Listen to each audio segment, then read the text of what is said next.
Hey, how's it going? My name is Will. So recently I watched and I absolutely loved it. And there was a scene in there that grabbed my attention that I really wanted to try and recreate myself. Unconfirmed photos of the suspect. An unidentified man. And then this is my attempt at recreating that shot.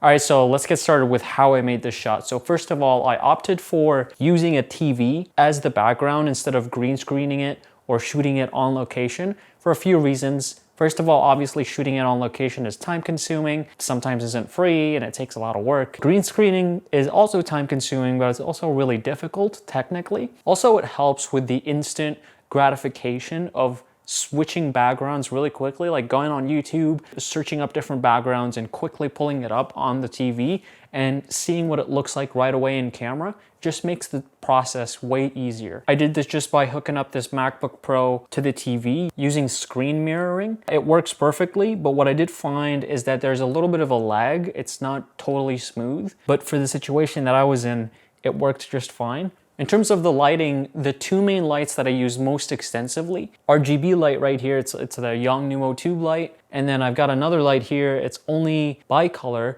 it's also Yongnuo, but it's like one of those smaller ones. And in some situations where I needed a little bit more fill or a little bit more of a kick behind me, I just used this key light, it's a Nanlite 300B, and I basically just adjusted the intensity and the colors of both of these lights to match whatever background I had on the TV. That way the lighting was consistent between the subject and the TV. All right, so that's obviously the TV right here and the two lights. Now you would wonder, where would the camera be, right?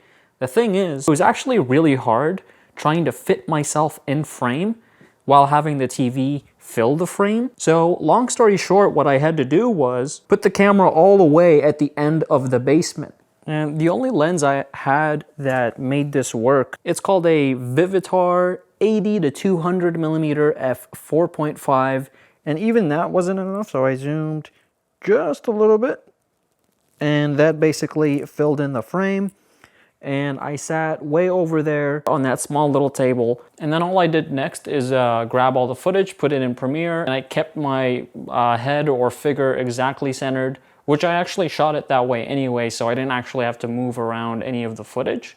And I just cut on the right point of action, added all the sound effects, added a little bit of a color correction and noise inhalation with de-enhancer, and then called it a day. There was actually another shot that I tried to go for and use, but I don't really like how it looks, and here's what that shot looks like. I thought of using that as like the last clip to use before I cut to black, but it looks a little bit too fake for my liking, and I didn't have enough time to really finesse the size of the car and the size of myself relative to the car and how that all happened, and I couldn't actually find the proper stock footage. All in all, it was too clunky of a process, and in the end it didn't even look good, so I didn't want to spend any more time on it. All right, that's how I did that video. All right, thanks for watching, bye.